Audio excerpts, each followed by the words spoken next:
Hey folks, I'm going to go ahead and put a couple New York strip steaks in a bag and put some ingredients in here for a marinade. Just got a couple little smaller steaks for me and Shauna tonight.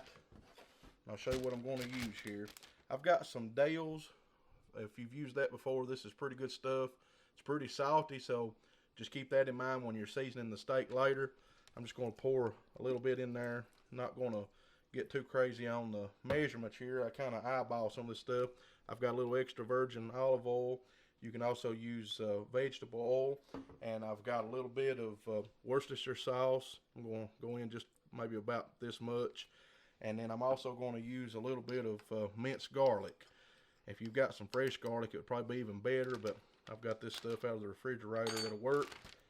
Go ahead and seal this up and kind of mix it up a little bit.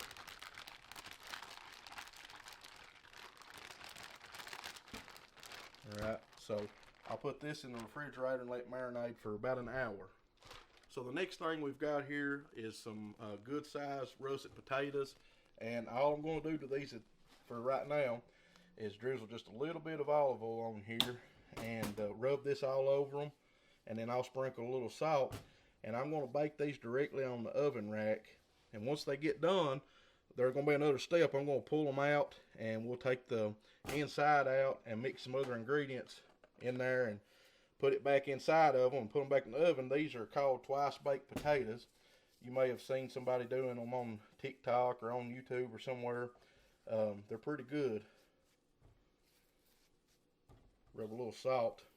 Usually I like to use kosher salt when I'm doing this, but all I've got right now is just some regular old table salt, but that will work. So these are going in an oven, straight on the oven rack on 400 degrees for just a little while until they get softened up.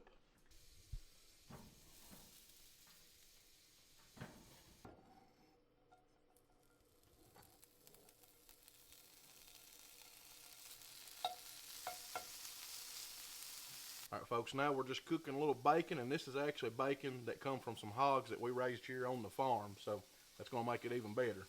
Now we've got the potatoes done, so we're going to go ahead and start removing the inside.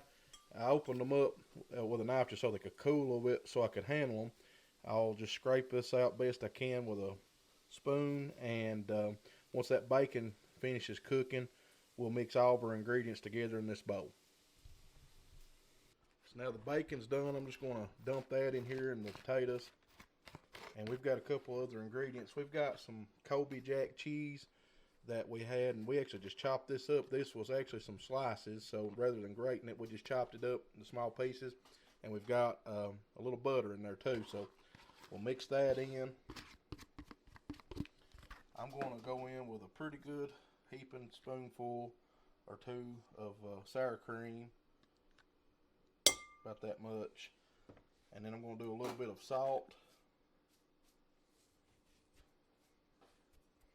And then a little bit of black pepper. And that's it. You can get as creative as you want with these, or you can be as plain with this as you want. And we're just going to mix it up good. So I've just mashed this up pretty good, and kind of looks like some cheesy mashed potatoes. In a way, it's a little bit more dry.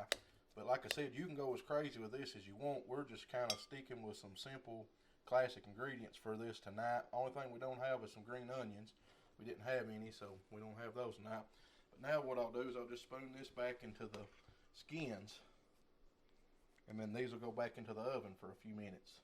Let the cheese melt, butter melt, and let everything kind of just combine for a few minutes. Now these are going on a baking sheet into the oven for just a few minutes on 400 degrees, just long enough to let the cheese and everything melt.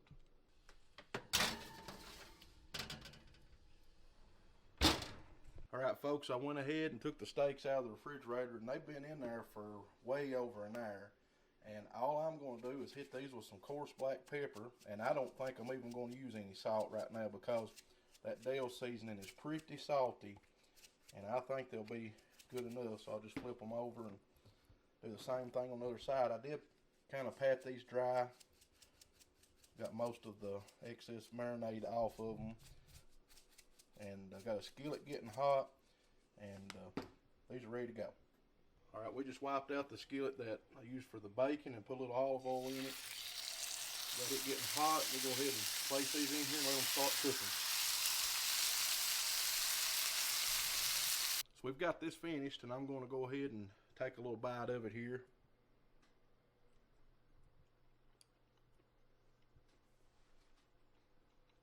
Man, that's a flavorful steak. I think I made a right decision by not adding any salt. The marinade was salty enough that covered that, so just got a lot of good flavor to it. And let's try this potato. Get a bite here. It's got a little cheese and bacon. Looks like it's pretty hot.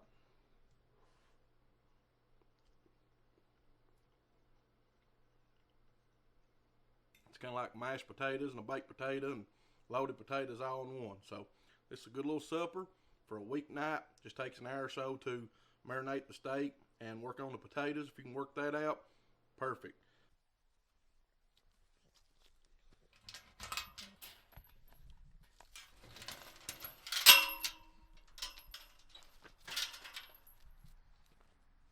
I'm just going to go ahead and tell you, there ain't many boys like Ralphie. He's a dandy. Pardon my mess, I've got some wood scraps and stuff laying around, but I wanted to show you something we've been working on for a little while. This is my new workshop that we're just about to get wrapped up. Hoping to get the rest of the metal up in just a few days. The weather cooperates, and get a door in the front, get some electricity in here. I've got a temporary work light or shop light that I've been plugging up with an extension cord so I can do some stuff after dark. So here's a little update with some things that are going on with us and with the future of the channel I wanted to share with you. A few years ago, some of you all that have been watching know that I started making cutting boards and was selling them. We got to buy this place by the grace and help of God about 3 years ago. So all my woodworking tools and everything have been locked up in a storage unit for those 3 years. Well, thanks be to the Lord, we're just about to wrap up this little workshop. I'll get the metal on the outside of it hopefully this week, and get some electricity ran in here, and I'll be ready to get started again. So in the coming months, you'll probably see me offering some products for sale. Not only woodworking products, we'll make cutting boards, but also doing a little metalworking, and I'll have some knives to start with. Got some more things in the works for the near future, but just starting out with a couple items, and I'll have those things back up for sale here pretty quick. Some people had emailed me, and unfortunately I just hadn't been able to make anything for the last few years, so I'm very excited to get back started on that. An update as far as the meat packages that I talked about in a previous video and mentioned it once or twice. We've been raising hogs here, and it was our plans to be able to ship frozen meat, and I'd mentioned that in a couple videos, and I had some of you respond in the comments or reach out to us and let me know that you would be interested in purchasing from us, and that's what we really wanted to do. But after just exploring that further and getting a little deeper into it, what we figured out was it was going to be so expensive to ship it that we just don't feel comfortable charging the kind of prices we would have to charge in order to make a profit.